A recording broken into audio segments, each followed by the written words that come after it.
Today we're looking at Plan B Terraform to do a bunch of quick tips that will help you play the game much more efficiently and effectively, and probably have some fun too. In my first playthrough of the game, I had one supply center and it had every single thing coming into it, and I had this crazy rail system delivering it, and I couldn't keep up with it. And I ended up going to another streamer and talking to them, and sure enough, they're like, why don't you just put multiple supply centers throughout the city so it's easier to deliver the products? And so this tip blew my mind, and I want to share it with you. I think you could put supply centers throughout, and you'll see here I've got a supply center just north that's just producing or just delivering high-tech parts. One here that's just giving reinforced concrete, and then I've got something else that I think is really great. It's just building what you're trying to supply as close as you possibly can, so the supply distance is nice and short. And you can see here I'm supplying O2 just on this side, and so sort of spreading it out and letting the trains, have their own smaller path into the city and delivering it. And I keep moving these out to make the delivery time even shorter. So I think multiple supply centers, key. The more depots, the better. Early on, I would only put one, and thinking that it could both take away and put on and service whatever I was trying to service. And what I realized is that putting them down strategically and also putting down as many as you can sort of get in that area is key to moving the goods quicker and more efficiently. So more depots. All right, here's a good one. And I think it's more of a game hack until they patch it, or they figure out how to, maybe it's more about balancing the game overall. It's still in early access. And so I think one of the hacks that I've been using, you go and look at your city, you can click anywhere, by the way, and it'll tell you what's going on. Well, it's decreasing, or was decreasing. And part of the problem is that we're not taking away the city waste enough. And so I think the easy solution, of course, is to add more trains to take it away. But as you're adding more trains and as you're dealing with how the recycling is going on the other end, you want to just quickly get rid of it so it starts growing again. You can middle click on it. That'll create the same pad, and click, and everything goes away. And now you're going to see that the waste starts getting pulled.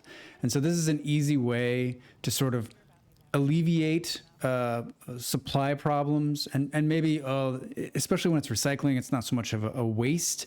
If you had to do this to this cement over here, you'd be wasting cement, but this is so quickly going to fill back up because it's constantly being produced. So it's quick and easy. You can always just, to anything, you can middle click and it takes everything away, and then it starts building again. You'll see here, now once again, the city waste is beginning to be taken away. I think it's an easy hack. And I'm sure that once the balancing of the game happens, this won't be as necessary, but I use it all the time.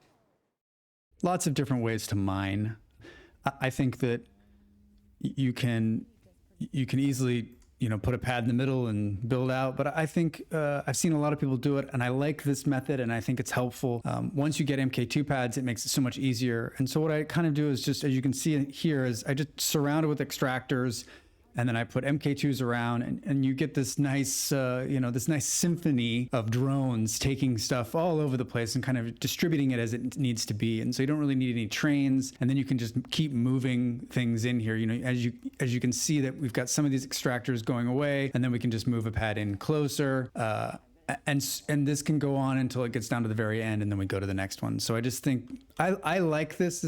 I think this is a great tip. I've seen this used a lot, and I think that it makes it so much easier. And it's sort of a build it and forget it sort of thing, because this will last you a very long time before you'll have to come back and redo it again.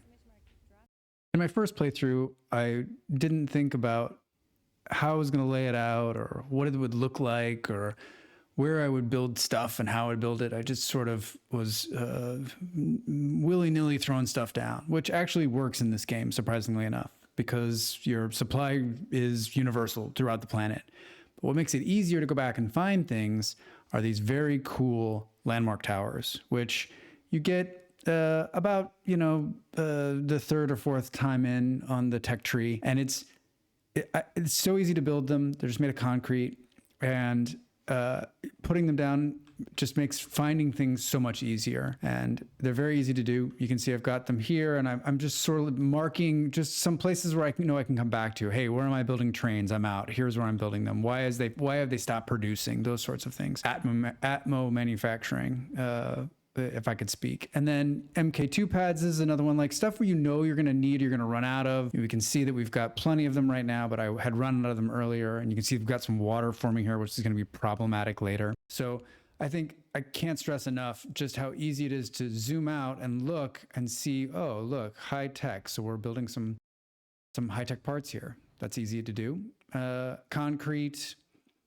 This is an Atmo area where I've got atmospheric generators running. So can't stress it enough. They're easy to build and really easy to put down and name right down here in the corner.